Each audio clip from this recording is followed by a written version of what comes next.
Iya. Oh, ini buka maminya keluar. Oh, 1.800 dapat dari mana? Beli di Amerika ini. Mesti hati-hati banget, ini kemarin udah agak rusak. Jadi Ini enaknya bawa ke Umi Renahan Dono biar dibedah.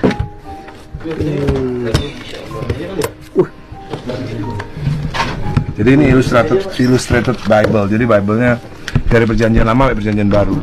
Tapi ada ilustrasinya tuh. Oh, ada gambar. Ini gambarnya. Tapi siapa tadi yang punya 1.500-an? Fadlizon. Fadlizon punya? 1.500. Ini 1.800 nih. Fadlizon punya 1.500.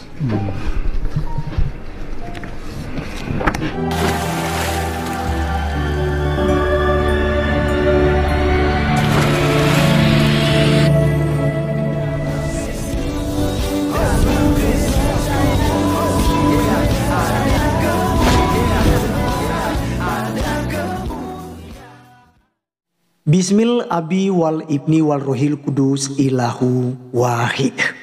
Pada video kali ini teman-teman sekalian kita akan mengomentari ya video daripada Ahmad Dhani yang menyimpan Alkitab tahun 1800 ya. Alkitab 1800 teman-teman sekalian dimiliki oleh Ahmad Dhani yang dibelinya dari Amerika Serikat. Yang kita pertanyakan teman-teman sekalian, itu buat apa? Ya, itu yang pertama. Yang kedua, tadi sempat juga Ustadz yang di sampingnya dikatakan, oh ini kita berikan sama Irene Handono untuk dibedah. Ya, kita udah tahu bahwa Irene Handono adalah seorang penghujat. Irene Handono adalah seorang yang pembohong, pendusta. Dia mengaku sebagai biarawati, padahal bukan seorang biarawati. Dia juga mengatakan bahwa Yesus Kristus diangkat jadi Tuhan di 325 Masehi. Dan masih banyak lagi fitnahan-fitnahan. Dikatakan penulis Matius, Markus, Lukas, dan Yohanes atau penulis Injil itu bukan murid daripada Yesus. Semua kita udah jawab. Nah teman-teman sekalian, sebelum kita berkomentar lebih jauh, kita dengarkan dulu ya video daripada Ahmad Dhani yang menunjukkan Alkitab tahun 1800 ini. Berikut videonya. Iya. Oh, ini buka maminya keluar. Oh, 1.800 dapat dari mana? Beli di Amerika ini. Mesti hati-hati banget, ini kemarin udah agak rusak. Jadi Ini enaknya bawa ke Umi Renahan Dono biar dibedah.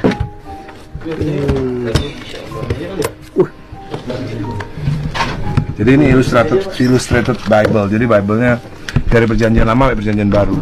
Tapi ada ilustrasinya tuh. Oh, ada gambar. Ini gambarnya. Tapi siapa tadi yang punya 1.500-an? Fadlizon. Fadlizon punya? 1.500. Ini 1.800 nih. Fadlizon punya 1.500. Ini yang lukis namanya Gustav Dore. Bagus banget. Ini namanya Conte nih. Ini pensil ini. Bayangin teman-teman, ini tahun 1800-an. Iya. Kan paling enggak hampir Ini nih, abad. kalau mau di syuting tahun ini nih. Kita coba lihat. Nih. Tuh, ada kan? 1.800, iya benar. Belinya. Namunya di mana mas? Di negara mana? Di Amerika. Amerika. Harga berapa waktu itu? Waktu itu apa? Cuman $500. Iya. Tapi kalau ini dibeli $5.000 nggak kasih aku. Oh iya, kolektor sekarang sih. Bible tahun 1800. Ini betul. Kayak tampil udah ngambil nggak ya? Iya. Oh, ini buka maminya keluar. Oh, 1.800 dapat dari mana?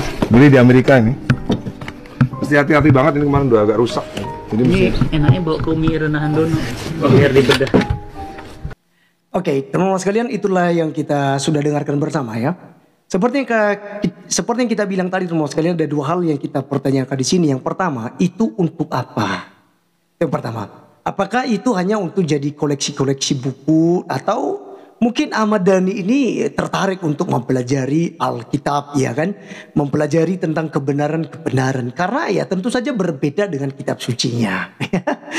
Itu jauh berbeda ya teman-teman sekalian. Karena ketika Alkitab dibaca itu damai sejahtera, sukacita, bahkan jalan yang lurus yang dicari-cari, yang terus didoakan, itu akan didapat ketika membaca Alkitab. Nah teman-teman sekalian, kita hanya berdoa supaya Ahmad Dhani ini menjadi orang pilihan. Ketika dia menjadi orang pilihan, ketika dia membaca Alkitab itu, pasti dia akan memperoleh kebenaran.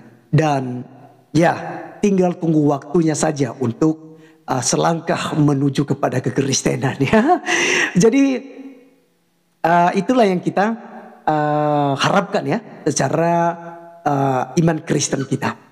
Yang kedua teman-teman sekalian, kenapa harus dibawa-bawa nama Irene Handono untuk membedah seperti yang dikatakan oleh Ustadz tadi? Karena memang mereka ini mudah dibohongi. Mereka ini suka yang namanya itu kebohongan, teman-teman.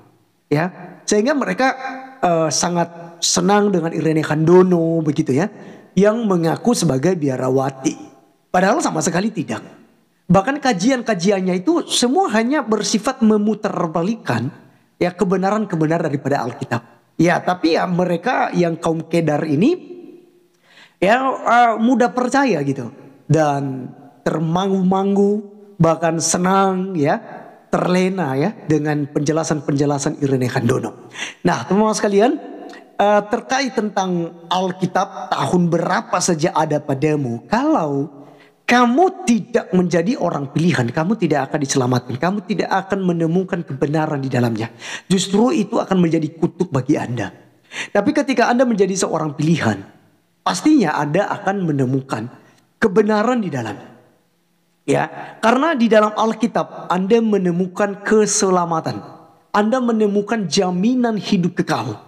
Karena ketika Anda membaca Injil Matius, Markus, Lukas, dan Yohanes, Anda bisa menemukan jalan yang lurus. Karena semua nabi, semua rasul yang pernah ada di muka bumi ini, tidak ada yang berani berkata, akulah jalan, kebenaran, dan hidup. Tidak ada seorang pun yang datang kepada Bapa di surga kalau tidak melalui aku. Hanya Yesus Kristus satu-satunya. Kenapa? Karena Yesus Kristus adalah Allah. Dia Allah, dia adalah kalimat Allah, dia suara Allah atau kecerdasan Allah itu sendiri yang kemudian diutus oleh Allah Bapa mengambil rupa seorang manusia, diam di antara kita. Ya.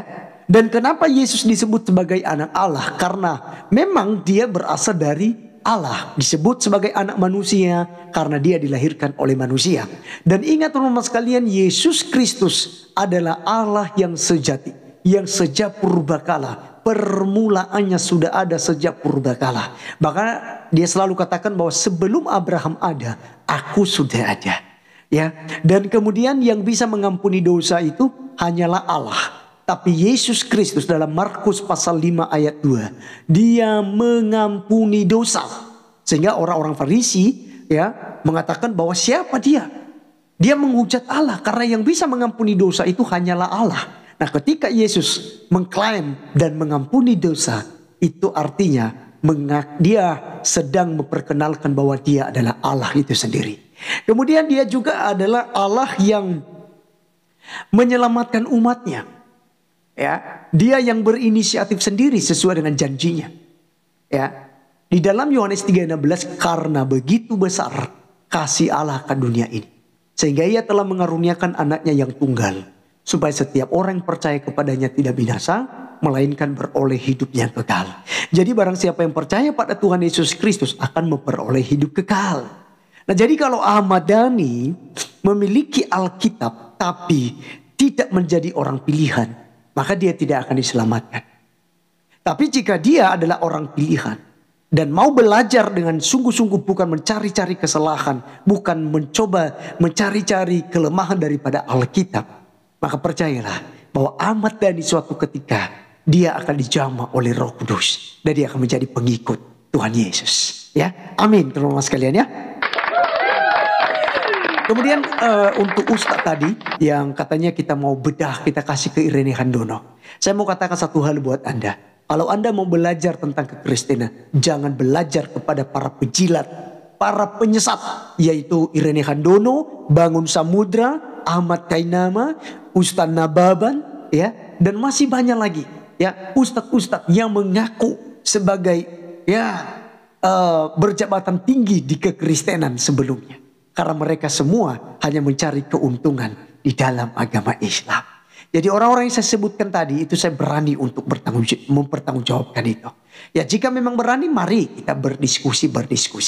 Ya, oleh karenanya teman-teman sekalian, biarlah Alkitab yang ada kepada Ahmad Dhani itu menjadi berkat baginya. Dan jika dia punya motivasi yang lain, biarlah itu menjadi kutuk baginya. Kalau dia hanya mencoba mencari, oh ini kan kok diterjemahkan terjemahan. Ini ada terjemahan versi tahun ini. Ada terjemahan versi tahun ini. Ada terjemahan tahun ini. Ada terjemahan tahun ini. Dan sampai sekarang ini ada terjemahan dua. Ya, terjemahan dua dari LAI. Jadi mungkin mereka berpikir, oh itulah ya mereka karang-karang saja itu Alkitab. Tidak. Terjemahan itu ada untuk mempermudah orang untuk mengerti tentang kitab suci. Ya, karena bahasa Ibrani dan bahasa Yunani itu tidak pernah dirubah oleh lembaga Alkitab Indonesia. Masih tetap utuh dan masih tetap satu titik, satu iotan tidak dirubah-rubah oleh tangan manusia. Tapi yang berubah adalah terjemahan. Kenapa berubah terjemahan Alkitab? Karena bahasa kita lah yang mengalami yang namanya perubahan. Misalnya Soekarno, penulisannya Soekarno. Maka di terjemahan baru ditulis Soekarno. Itu salah satu contoh.